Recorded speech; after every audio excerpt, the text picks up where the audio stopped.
Hello everyone. Today we will talk about styes. But before we talk about styes, we understand two most important gland of the eyes.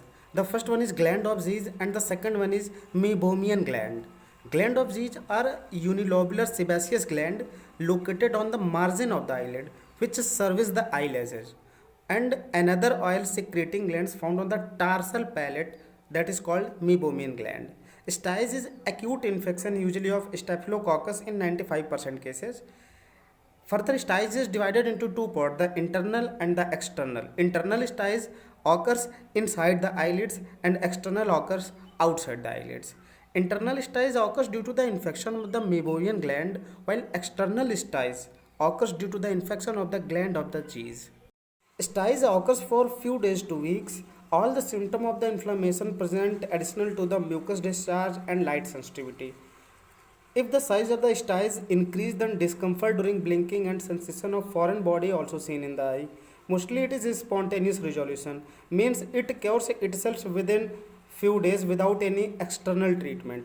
But for enhancement of the cure, we can do warm compress, means warm cotton cloth can be put on the stys approximately 4 times a day, about 10 to 15 minutes each interval.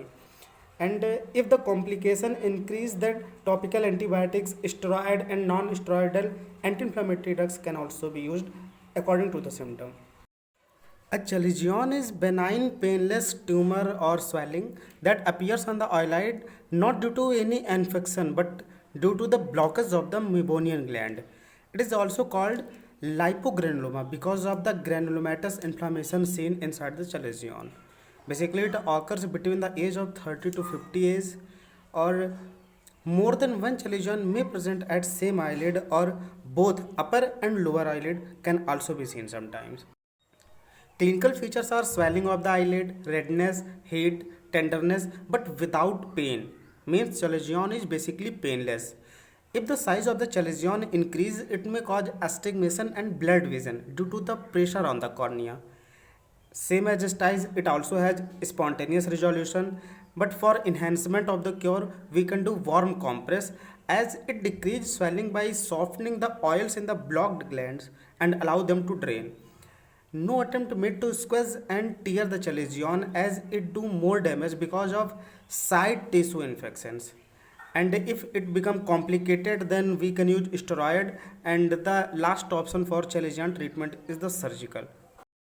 Many times we get confused between the stys and chalazion.